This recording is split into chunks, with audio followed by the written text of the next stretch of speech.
Hello, Internet. Well, you guys know how much I love to do kind of spontaneous, serendipitous videos without planning ahead.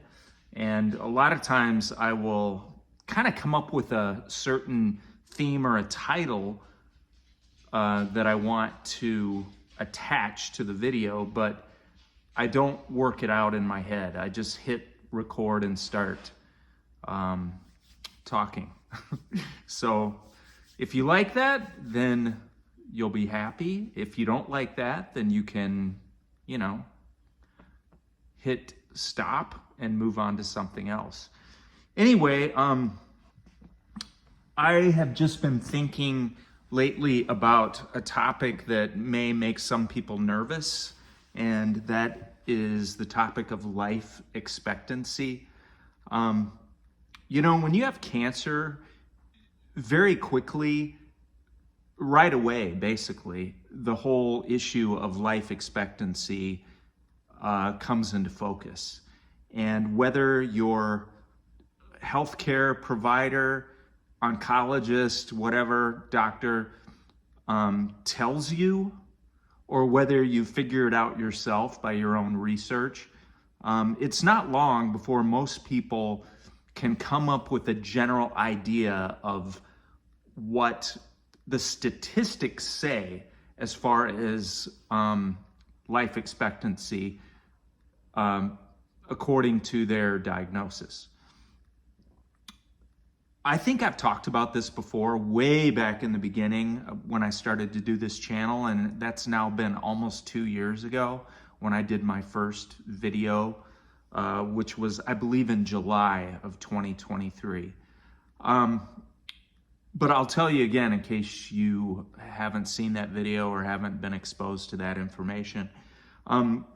My diagnosis was on Halloween 2022. Which is now 2 years and 7 months ago. I was told by my very first oncologist at Abbott Northwestern Hospital in Minneapolis that I had a 2.5 to 3.5 year sentence. That's how it feels. When someone tells you, you have, I can estimate that you have 2.5 to 3.5 years to live. It does feel like a sentence that's been declared. So anyway, that's the very first thing that I learned. And I learned that within 2 weeks of my initial diagnosis. It was sometime during the first couple of weeks of November when I had my port placed and I started to get my very first chemo dosage that I was told that my cancer with my progression, which is metastasis to the liver, and I had very serious metastatic spread to my liver. The very first CAT scan that I had talked about numerous lesions, nodules, tumors in the liver, which is, of course, if you know anything about colon cancer, that's one of the places where colon cancer spreads like right away to the liver and to the, oh, my cat has finally appeared after napping the entire day. That means she'll be up all night. Where was I? Yeah, liver and lung are the primary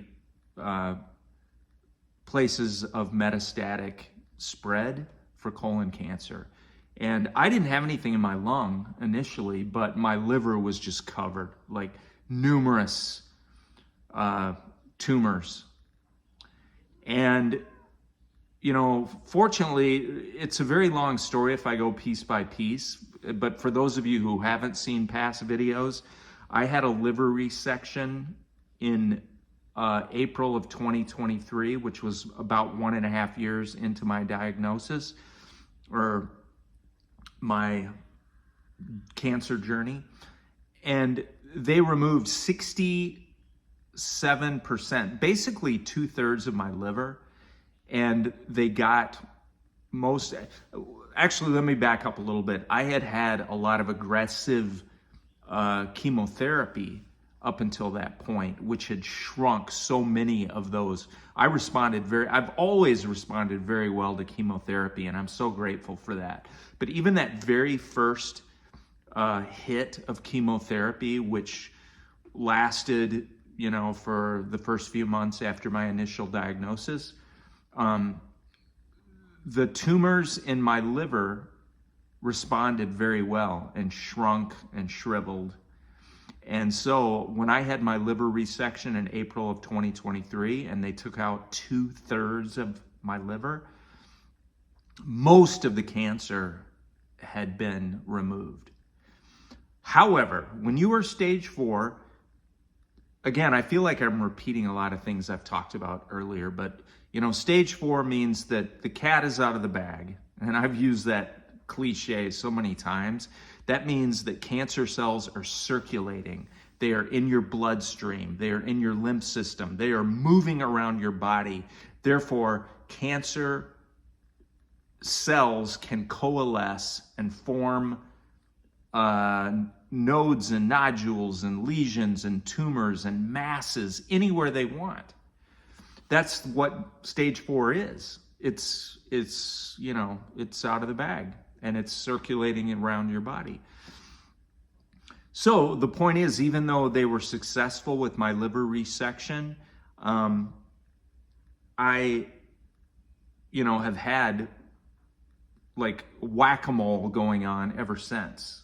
And that's been now 2 years and 2 months since that initial I'm realizing that I made a mistake. When I said the liver resection was 1.5 years, it was only a half a year. It was 6 months. So forgive me, I get the numbers confused. I was diagnosed Halloween of 2022. I had my liver resection around the 20th of April, 2023. So that was only 6 months into it, which was just a little bit more than 2 years ago. But the point being, I've been playing whack-a-mole ever since because cancer keeps reconfiguring itself in different parts of my body. It has not been extremely aggressive, but as most of you know, I've had 2 more rounds of chemotherapy, 4 cycles last year, and then 6 during these last 3 months since February the 19th. So I had my initial round of chemotherapy. I had another round of 4 cycles last summer. And then I had another round of 6 cycles this spring, which I'm coming out of right now. I actually haven't had treatment in about a month. But I had treatment between February the 19th and the very end of April. And now, it's been more than a month since my last treatment, but I'm still waiting for all of these side effects to subside. And I'm doing much better. I'm coming out of it, and I'm kind of excited that the summer is coming up. And I'm in pretty good shape. Having said all that, I feel like I'm getting away from the purpose of this video, which life expectancy. Okay, the point is, I am now at 2 years and 7 months, and I was originally told that I had 2.5 to 3.5 years. That means that I am 11 months away from my demise, according to my original diagnosis. Now, I am very hopeful that that is not going to be the situation for me. I think that I'm doing very well. I think that my oncology team agrees that I'm doing very well. I have responded super well to treatment. I have had some surgeries that I wasn't expecting in the beginning that have helped me. I've had ablations that some doctors did not want to perform, but I had other doctors advocating for me. So I've had ablations in my lung and liver, which have been successful. I'm feeling good. And all of that is, very positive. So I guess what I'm saying, this whole theme of life expectancy, you know what? None of us has, let me say this, not one of us knows how long we're going to be on this earth. I posted a video a couple of months ago about a very close friend of mine who lost her husband. He had a very sudden brain aneurysm, a massive stroke, and he died. Boom. We all know people who've had heart attacks or who've been in accidents. What is life expectancy?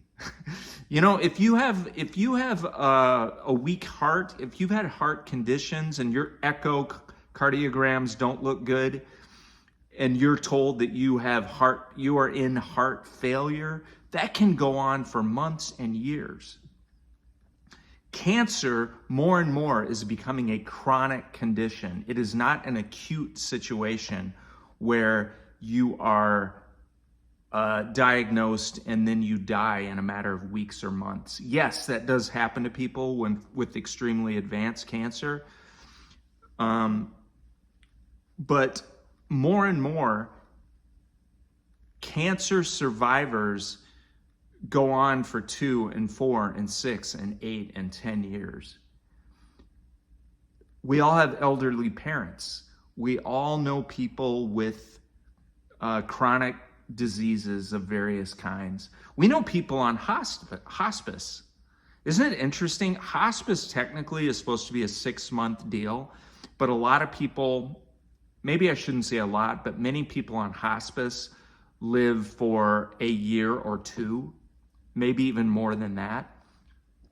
So anyway, I guess the takeaway from this video that is already getting to be more than 12 minutes long, and I haven't even gotten to my point, sorry about that. Life is a crapshoot. We do not, our lives in these physical bodies on this earth, none of us know what's going to happen. We might be dead tomorrow, or we could have a terminal, advanced stage diagnosis of some disease, and we could live 10 or 15 years. So I guess what I'm saying is I am at 2 years and 7 months into my terminal diagnosis with stage 4 colon cancer. I am learning that I have to live my life. And yes, there are doctor's appointments. Yes, there are treatments. Yes, there are side effects. Yes, it's a pain in the butt. And yes, there is suffering. But there is no guarantee either way for any of us. And none of us can predict how many more days or weeks or months or years we have in these physical bodies on this planet. We have to wake up every morning and invest in the now, right? You guys know what I mean. The very healthy of us, the very most healthy of us could be gone by this time next week. And the sickest of us could still be alive and kicking in 2 years. So let's not put a lot of stock in the life expectancy question. I guess that's a good way to end this. It's what I wanted to say. It includes a bit of an update and also a little bit of philosophy, which I know everybody wants a little of both. So, all right, it's getting a little bit late and the sun is setting on this June evening.